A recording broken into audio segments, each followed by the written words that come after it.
Voilà, nous avons traité le sujet qui s'appelle psychologie et sociologie, et c'est un petit peu différent de psychologie individuelle et psychologie sociale, mais ça fait partie des arguties de la profession. La sociologie n'est pas tout à fait la même chose que la psychologie sociale de sa carrière. C'est pas grave. En tout cas, je pense que ce que nous avons traité nous espérons vous intéresser. Et d'abord, je vais commencer par deux définitions. Tout d'abord, non pas la psychologie sociale, mais la sociologie. Alors, la sociologie appartient à la catégorie des sciences sociales. Étymologiquement, elle vient du latin socius, qui veut dire compagnon, associé, et d'autre part du grec logos, qui renvoie au discours et à la parole. Il s'agit donc d'une science des relations. En parlant, la sociologie part d'un fait social, de quelque chose qui pose problème dans la société, et elle cherche à mettre en évidence l'interaction sociale qui en est à l'origine. Et de cette façon-là, elle cherche à apporter un éclairage pour la résolution de problèmes sociaux. Donc, je vais vous donner un exemple aussitôt après. La psychologie, elle appartient à la catégorie des sciences humaines. C'est la même chose, pas tout à fait la même chose. Son nom vient du grec, d'une part psyché qui signifie âme, et d'autre part logos, à nouveau, parole, discours, ce qui veut dire que mot à mot, la psychologie, si on la prend vraiment dans son essence, en fait, c'est la science de l'âme. Alors, ensuite, tout dépend de la définition que l'on met à âme, à psyché ou à âme, évidemment. La psychologie étudie les sentiments, les pensées, les comportements qui caractérisent un individu ou un groupe. Et effectivement, quand ça caractérise le groupe, là, à ce moment-là, on va parler de psychologie sociale. Alors, je vais prendre un exemple, parce que je me rends compte que ce n'est pas aussi simple que ça de faire le distinguo entre sociologie et psychologie. Et pourtant, ce sera intéressant de voir justement strictement psychologie et sociologie, comment elles évoluent ensemble. Si nous prenons l'exemple d'un fait social qui est la délinquance, la violence dans les cités, problème qui est toujours un problème actuel malheureusement, donc autant le psychologue que le sociologue vont s'intéresser à quelles en seraient les causes, quelles en seraient les causes et comment agir, comment faire en sorte que ce phénomène soit stoppé.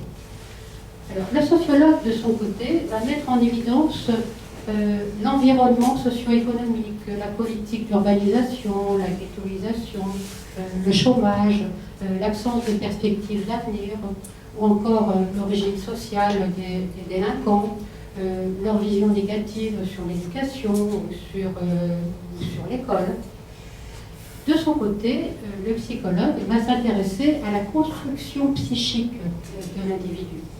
Il va s'intéresser à ses idéaux, à sa difficulté, sa capacité ou pas à supporter la frustration, à sa capacité à être en empathie avec les autres, à son besoin de faire éventuellement comme les copains, parce qu'il a très peur de se faire lâcher par son groupe, et bien sûr, le psychologue va lui essayer de lui faire prendre conscience de lui-même, de l'autre, et de freiner ses comportements impulsifs. Donc vous voyez, ces deux approches qui ne sont pas les mêmes, mais qui, bien sûr, évidemment, vont se compléter.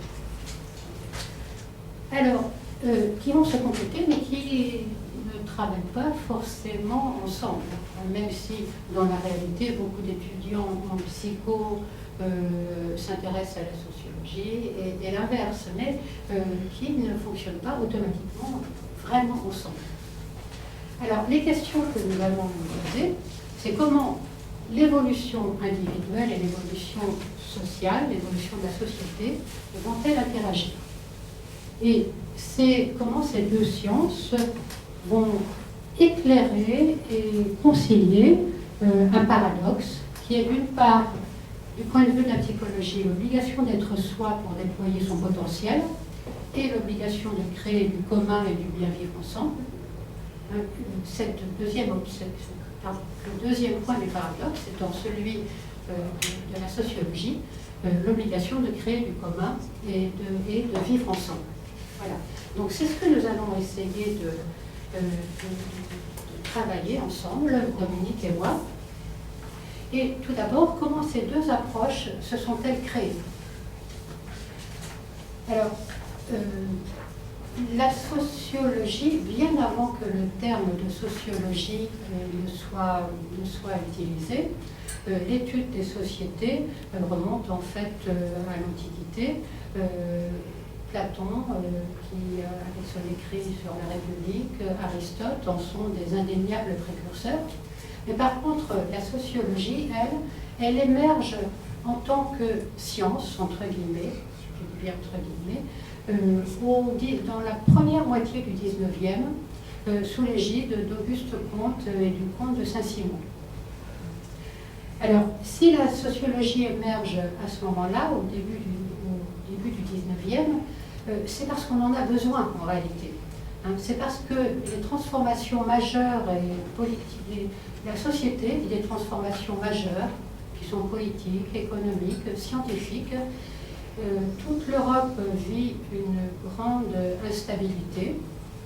Depuis 1789, en France et en Europe, les régimes politiques se sont succédés avec des mouvements, des idéologies qui se multiplient et qui donnent lieu à des insurrections et aussi à des guerres entre les nations, si bien que beaucoup de choses sont remises en question sur le plan sociétal. L'ordre social qui était précédemment appuyé, fondé sur l'alliance du roi et de l'Église est discrédité. Et les sociétés sont amenées à se définir, à se redéfinir, la société est amenée à se redéfinir, ce qui crée une multitude, dans un premier temps, une multitude de troubles et de revendications. C'est aussi, il y avait également la révolution industrielle qui a créé une société nouvelle où les progrès techniques supplantent ce qui était avant la transmission familiale, la transmission d'un savoir familial dans l'artisanat. Il y a l'exode rural, partout en Europe, l'exode rural qui détruit les formes traditionnelles d'organisation de la vie sociale. Et donc, la sociologie apparaît comme une volonté de décrire la vie sociale et surtout d'apporter une réponse à ces troubles sociaux. C'est-à-dire on essaie de dire mais qu'est-ce qui se passe, d'où ça vient, que veut la société, quels sont les déterminants qui sont en train de faire évoluer la société de cette façon-là. Alors c'est, on va dire, c'est Durkheim qui est considéré comme le père fondateur de la sociologie. Pourquoi? Parce qu'il est le premier à l'aborder selon une étude méthodologique scientifique. En tout cas, essayer d'avoir une étude méthodologique la plus scientifique possible. Et deux grands paradigmes vont s'affronter en sociologie. D'une part, le paradigme qui est fondé par Durkheim, qui s'appelle le paradigme holistique. Alors, qu'est-ce que ça veut dire? Pour Durkheim, la société englobe les individus et la conscience individuelle. Et de ce point de vue, la conscience individuelle n'est vue que comme un fragment de la conscience collective. Ce qui veut dire que le fait social est extérieur à l'individu et exerce une contrainte sur l'individu. Par contre, quand il existe un paradigme, vous savez que inévitablement, il y a le paradigme inverse qui apparaît, qui est censé compléter, mais qui apparaît d'abord comme une opposition. C'est le paradigme de l'action individuelle, qui est appelé aussi le paradigme atomistique. Cela, c'est le point de vue de Max Weber. Selon lui, chaque individu est un atome social. Ce qui veut dire que l'accent va être porté sur la cause et le sens qui est donné par les individus à leurs actions. Donc vous voyez, deux points de vue qui évidemment se complètent, et néanmoins la sociologie a du mal à faire surgir une unité dans les différents courants, sachant que là je vais vous montrer que les deux courants principaux. Alors, et maintenant, que dire de l'histoire des fondements de la psychologie, cette fois-ci? Alors, les fondements de la psychologie, c'est tout d'abord en Allemagne, alors c'est plutôt la deuxième moitié du 19e siècle, à la fin du 19e siècle. En Allemagne, il y a eu la fondation du premier laboratoire de psychologie expérimentale. Et surtout, quand on pense à la psychologie, le grand précurseur que vraisemblablement vous connaissez tous, c'est Sigmund Freud. Lui, il a créé ce qu'on appelle le courant psychodynamique à partir de 1890, à partir de l'observation clinique de patients. Il s'est attaché à décrire l'organisation de l'appareil psychique d'un individu. Et donc, il a mis en évidence l'inconscient pulsionnel, l'inconscient, ce qu'il a appelé l'inconscient, le préconscient, le conscient, et ensuite il a enrichi en nouveau sa description de l'appareil psychique avec les notions de ça, de moi, idéal du moi, surmoi. Et il a créé sa méthode de traitement des troubles psychiques, qui est la méthode de la psychanalyse. Ce n'était qu'un début pour la science de la psychologie.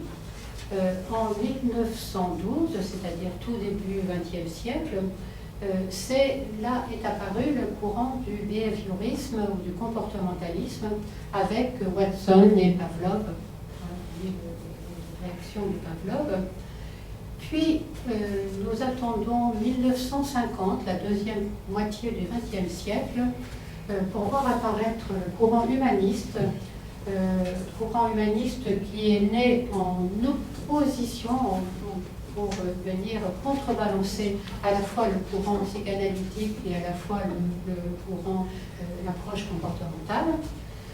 Ce courant-là considère l'être humain fondamentalement bon et capable d'orienter ses choix pour se réaliser pleinement s'il est congruent et authentique avec lui-même. Et dans les mêmes années, apparition du courant cognitiviste qui, lui, cherche à modéliser les processus internes impliqués dans la perception, la mémoire, le langage, le raisonnement, la pensée, l'attention. Le modèle cognitiviste, on fait souvent référence à comment les informations entrent dans le cerveau, comment elles sont traitées et comment elles en sortent, si vous voulez. C'est comme si l'être humain était vu un peu comme un ordinateur. C'est le modèle de l'ordinateur qui a été pris à ce moment-là, le modèle du traitement de l'information. Et puis, le dernier courant arrivé, c'est dans les années 80 le courant de la biopsychologie et des neurosciences qui s'est appuyé largement sur l'imagerie médicale, et donc ce courant met en évidence des liens entre le comportement de l'individu, sa psychologie, et l'interaction neuronale et l'interaction entre les différents hémisphères du cerveau. Nous pourrions dire, mais c'est merveilleux, tous ces courants en psychologie, on va vraiment arriver à la globalité, à connaître vraiment l'être humain. En réalité, moi, ma grande surprise quand je suis arrivée à la faculté, c'est de découvrir que les sciences humaines, en fait, tous les courants étaient en train de s'attaquer les uns les autres et qu'il y avait beaucoup de conflits et beaucoup d'incompréhension entre ces différents courants. Ce qui, par contre, rapproche psychologie et sociologie, c'est la même recherche de méthodologie scientifique, avec les difficultés pour y parvenir, parce que comment faire pour objectiver scientifiquement la humaine et comment faire pour objectiver scientifiquement l'organisation des sociétés, là on voit, elles se heurtent elles-mêmes, c'est pour ça qu'on les appelle des sciences molles par rapport à la science dure. De la physique. Alors, et de surcroît, notre culture actuelle insiste énormément sur la réalisation, sur l'accomplissement personnel, sur une culture de soi. Actuellement, on devient dans l'idée commune, on est presque totalement nul si on n'a pas un fort tempérament, et ce qui veut dire aussi pas mal d'argent, une bonne place dans la société, hein, donc une culture de soi importante. On insiste donc sur ce que l'on pourrait appeler le moi personnel ou l'ego, mais l'ego personnel, hein, pas l'ego d'Alice Bailey, au niveau qui renvoie elle plutôt dans son ego à l'âme. Hein. Les questions qui restent posées, c'est mais comment est-ce que, avec tout cela, comment est-ce que l'on fait du commun? Comment être soi et comment en même temps agir pour le bien commun? Ça, c'est la question de la psychologie. Et pour la sociologie, quels vont être les facteurs sociaux déterminants qui permettraient de créer du bien commun pour la planète et pour l'humanité. Alors, je continue, je garde encore la parole et ensuite je vais la passer à Dominique. Nous allons voir tout d'abord comment la psychologie évolue, hein, comment elle a évolué. C'est-à-dire, comment est-ce que la psychologie, avec tous ces courants, va arriver à une sorte de synthèse qui ne serait pas en train de nier les différences des uns et des autres, mais arriver à une conception qui puisse englober, qui puisse faire une unité de tous ces courants. Alors, dans les 20 dernières années, avec notamment l'apparition, l'émergence de la biopsychologie et l'émergence des neurosciences, deux grands courants se sont créés qui vont rassembler les différents courants entre eux. D'une part, les tenants de l'approche objective. Et donc, selon les tenants de cette approche, la conscience émane du cerveau, c'est-à-dire elle est le fruit de l'interaction des neurones entre eux. Hein. Et par ailleurs, les tenants de l'approche subjective, qui eux vont dire non, la conscience n'est pas créée par le cerveau, la conscience est le fruit des niveaux psychiques et spirituels. Elle est le fruit, elle émane de niveau spirituel, et le cerveau n'en est que l'outil récepteur. Voilà. Et donc, ces deux grands courants sont en train de s'affronter, et on peut se dire comment faire? Est-ce qu'il va y avoir une compréhension entre ces courants? Eh bien, pour moi, personnellement, j'ai de l'espoir. J'ai l'impression que peut-être les choses sont en train d'avancer. Et paradoxalement, c'est par le biais des neurosciences que les approches objectives et subjectives vont peut-être se rencontrer. Les neurosciences et l'imagerie, les neurosciences s'appuient, je vous l'ai dit, sur l'imagerie cérébrale. Hein, c'est-à-dire, vous avez tous vu l'image du cerveau avec les différents hémisphères qui se colorent suivant que l'on est en train de penser à une chose ou à une autre. Et donc, l'imagerie cérébrale a mis en évidence aussi ce que l'on appelle la plasticité neuronale, c'est-à-dire le fait que notre cerveau se remodèle selon notre expérience vécue, et selon nos émotions et selon nos croyances. Et ça, c'est une énorme avancée. Et il se trouve que cela apparaît, de mon point de vue, comme une passerelle possible entre le courant objectif, donc le courant qui utilise l'imagerie cérébrale, et le courant subjectif, qui lui considère que la conscience n'émane pas du cerveau, mais émane du niveau spirituel, et que le cerveau n'en est que le récepteur. Alors, il existe actuellement des recherches en imagerie cérébrale qui ont pour objectif d'objectiver l'impact de la méditation sur l'activité neuronale. Et ces recherches ouvrent des perspectives que moi je trouve assez éclatantes. Ces premières études ont commencé dans les années 2000 aux États-Unis. Elles ont été menées par deux pionniers. D'une part, Francisco Varela, qui est un neuroscientifique français d'origine chilienne, et d'autre part Richard Davidson, qui est directeur d'un laboratoire de recherche à l'université de Wisconsin. Et est venu se joindre à eux un autre Français, Antoine Lutz, qui est chargé de recherche au Centre de recherche en neurosciences de Lyon, où il dirige un projet qui vise à étudier les processus cognitifs et neuronaux qui sous-tendent la pratique de la méditation de pleine conscience. Et donc, dans le cadre de cette recherche, des expériences ont été réalisées. C'est dans ce cadre-là, alors, des expériences ont été réalisées et on comparait, pour comparer le fonctionnement du cerveau de méditants experts, c'est-à-dire au moins 10 000 heures de méditation avérée, avec des novices. Et c'est dans ce cadre-là que l'on a pu voir le moine bouddhiste Mathieu Ricard se soumettre à des électroencéphalogrammes durant des séances de méditation. Et ces expériences montrent que la méditation provoque des changements fonctionnels dans le cerveau.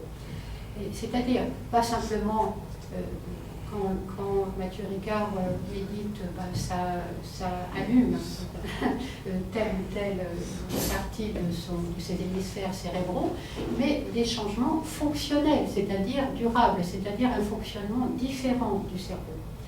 Et donc, ces expériences montrent que par la méditation et grâce à la neuroplasticité du cerveau, celui-ci se modifie, se réorganise, y compris dans sa structure en fonction de l'expérience vécue.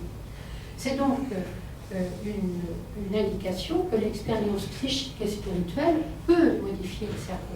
Donc vous voyez comment finalement, par le biais des neurosciences, on peut aboutir à dire mais une expérience spirituelle est en train de modifier la structure du cerveau.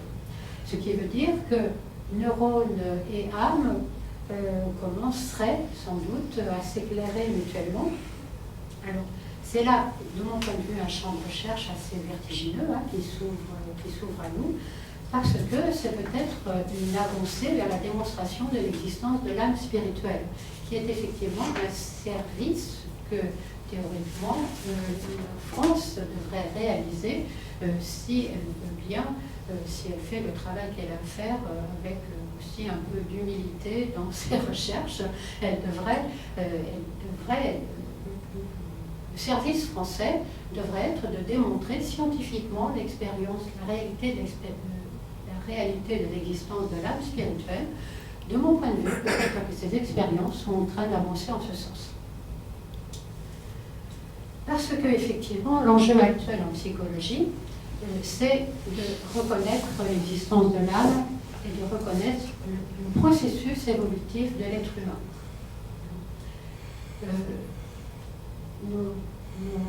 Vraisemblablement, c'est un lieu commun entre nous que dans l'approche spirituelle, c'est l'âme qui est la source de conscience supérieure qui nous ouvre à cette sensibilité au bien commun.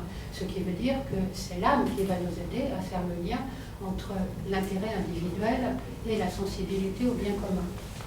Mais cette notion d'âme n'est pas reconnue par la psychologie académique.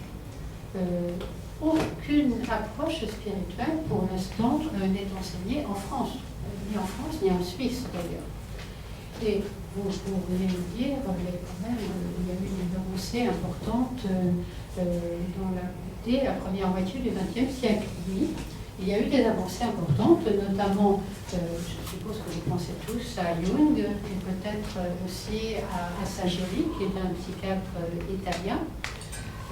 Effectivement, ils ont fait des avancées importantes en ce qui concerne l'existence de l'âme, en tout cas l'existence du spirituel, mais jusqu'à présent, ces approches-là ne sont pas enseignées à la faculté.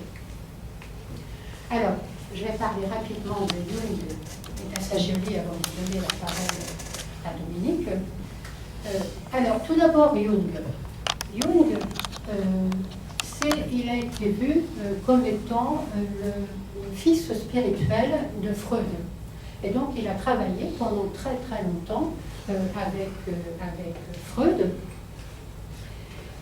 Et puis, il s'en est séparé parce qu'en sus de l'inconscient freudien qui se réfère beaucoup au passé de l'individu, à ses pulsions et à ses pulsions refoulées, il a développé, lui, la notion d'inconscient collectif. Inconscient collectif qui dépasse les limites de la conscience humaine et qui est composé d'archétypes qui sont communs à toute l'humanité. Et il a aussi parlé, Jung a aussi parlé d'une super conscience qui serait pure et inaltérable et qui est dénuée de tout contenu. Jung a été, je vais dire, banni par Freud, parce que Freud lui a dit qu'il mettait en danger l'approche psychodynamique et qu'il mettait en danger la psychanalyse puisqu'il était en train de verser dans une approche scientifique qui risquait de traîner la psychanalyse dans une approche mystique, pardon, merci, dans une approche mystique qui allait mettre en danger tout l'effort qu'il faisait pour lui démontrer au contraire que la psychanalyse était une approche scientifique. Donc, Jung a continué ses travaux, mais en dehors de la psychanalyse. Et également, dans le même temps, puisque Freud, Jung et Assagioli se sont rencontrés, Assagioli, qui lui est un psychiatre italien, il a étudié la psychanalyse avec Freud et Jung, et, grande particularité, il a fait partie des disciples du tibétain. Donc du tibétain et de l'enseignement transmis par Alice Bailey. Et tout comme Jung, il a pris cette distance avec la conception freudienne, et lui, il s'est appuyé sur l'enseignement transmis par Alice Bailey pour construire un schéma de synthèse de l'être humain dans toutes ses dimensions, et qu'il appelait justement la psychosynthèse, puisqu'il a essayé justement de faire apparaître une synthèse de l'être humain. Alors pourquoi la psychosynthèse ? Il a tout comme Jung, il a parlé d'un inconscient collectif qui rejoint la conception jungienne. Il a également parlé d'un inconscient individuel qui rassemble les fonctions biologiques du corps et aussi qui rejoint l'inconscient freudien. Il a parlé d'un inconscient moyen qui lui parle vous savez, de nos réflexes, c'est-à-dire c'est l'inconscient cognitif, globalement. Par exemple, quand nous avons appris à conduire, bien au démarrage, nous faisions attention à débrayer, appuyer sur la pédale, etc. Ensuite, c'est devenu de purs réflexes. Voilà, cela, c'est l'inconscient cognitif. Et il a parlé d'un inconscient supérieur, qu'il a appelé supraconscient, qui sont nos potentialités qui cherchent à se manifester. Et par ailleurs, il a fait le distinguo entre le je, ou le moi personnel, ou le soi personnel, et un soi transpersonnel, ou un soi supérieur, qui correspond à la notion d'âme et d'esprit. Donc, tous les deux ont postulé l'existence de niveaux spirituels qui détiennent les clés de notre évolution future, mais malgré ces avancées, le concept d'âme n'a pas pu prendre sa place dans l'enseignement et la recherche académique, qui continue à avoir dans l'approche spirituelle un risque de recul à ce que l'on appelle l'obscurantisme moyenâgeux avant justement l'époque moderne. Je voudrais rajouter quelque chose parce que il nous manque un tout petit peu quelque chose pour montrer l'interaction vraiment entre la psychologie et la sociologie. C'est-à-dire, Dominique vient de parler des rayons, et l'interaction entre et c'est très important de mon point de vue, c'est vraiment une clé spirituelle, que c'est la reconnaissance de ces rayons qui nous viennent de sources extra-cosmiques, qui, vous savez, ont des cycles de manifestation et qui imprègnent totalement la culture quand ils sont en manifestation, et qui donc sont des grandes causes cosmiques de l'évolution de la société.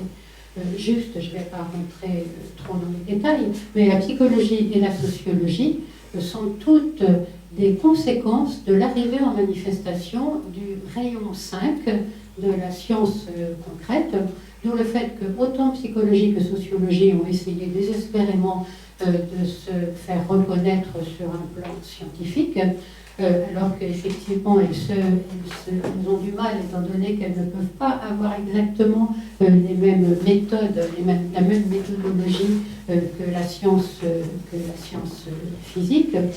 Et donc ces deux sciences ont émergé en même temps, sont la conséquence de l'arrivée en manifestation en 1775, je crois, en 1780, fin du 18e, de l'arrivée du rayon 5.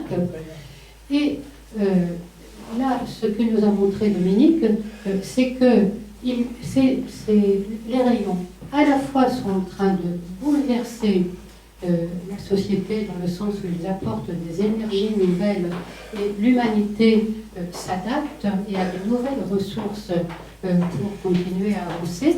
Et ces rayons sont également présents dans chacun de nous. Ce qui veut dire qu'il y a des interactions entre nos rayons individuels, ce qui caractérise notre âme et notre personnalité, et les rayons qui sont puissants et qui sont en manifestation à un moment donné. Voilà. Et donc, c'est pour moi, de mon point de vue, c'est une grande clé qui fait les liens entre la psychologie et ce que cherche, les déterminants majeurs que recherche la sociologie pour expliquer un fait social à un moment ou à un autre.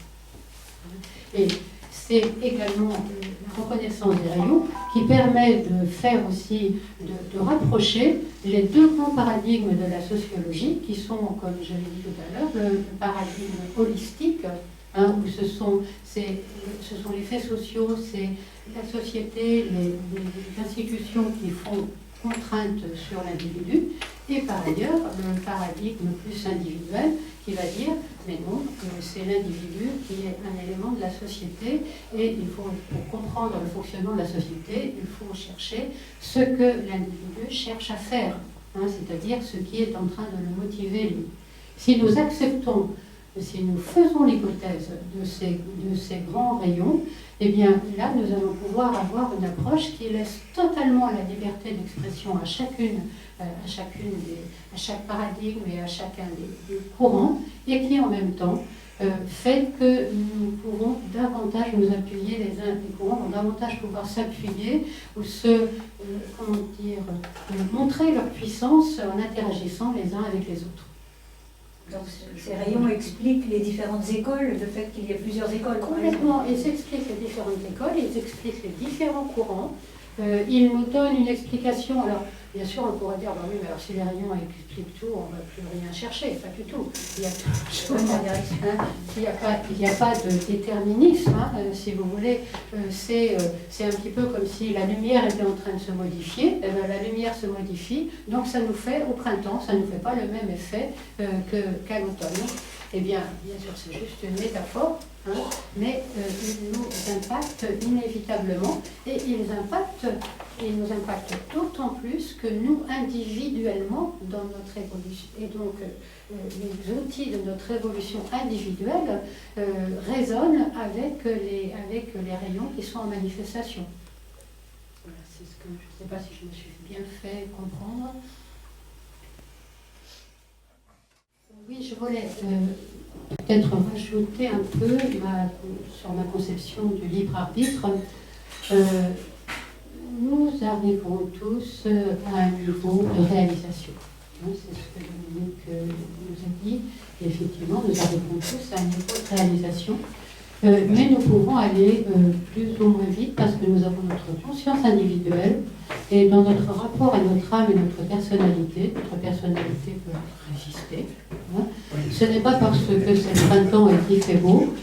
Bien sûr, c'est l'opportunité de faire certaines plantations, mais nous pouvons aussi décider de ne pas les faire, si vous voulez. Je prends une métaphore pour l'expliquer. Si nous n'avons pas envie, nous allons dire je n'ai pas envie de faire les travaux que l'on fait d'habitude au printemps. Et donc, nous avons notre conscience individuelle, et donc c'est aussi là notre force et notre puissance, c'est-à-dire rien ne nous oblige à avancer, sauf le fait de reconnaître en nous notre part spirituelle qui, à ce moment-là, va nous éveiller et nous réveiller.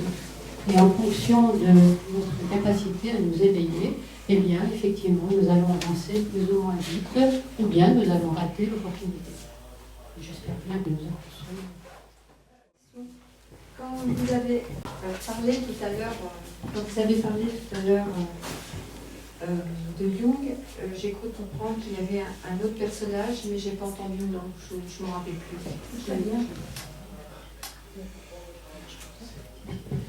L'autre grand personnage, il s'appelle Assagioli. Assagioli, c'est un psychiatre italien et qui a vraiment son œuvre est particulièrement riche parce que à la fois il a vraiment fait avec la psychosynthèse, de mon point de vue, il a vraiment rassemblé tous les niveaux psychiques et spirituels de l'être humain. Et donc, il a à la fois travaillé avec Jung et avec Freud, qui étaient quand même ceux qui ont vraiment attiré l'attention sur la psyché, hein, on ne va pas parler de l'âme humaine, bien sûr, mais qui ont attiré l'attention et qui ont mis en place c'est Freud qui a mis en place cette notion du sujet, hein, cette notion de conscience individuelle.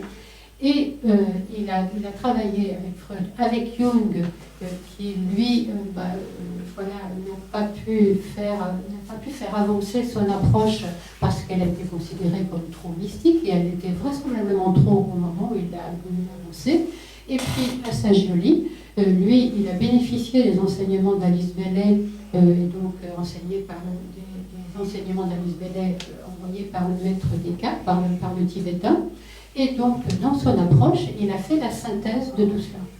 Mais son approche, qui est la psychosynthèse, elle est enseignée dans des écoles privées. En France, à Paris notamment, vous avez un centre de psychosynthèse.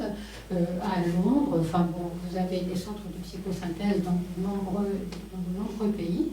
Mais par contre, là encore, elle n'est pas reconnue comme une approche académique. Ni en Suisse, que l'on pourrait penser plus ouvert que la France, ni en Suisse, ni en France, ni ailleurs. Merci.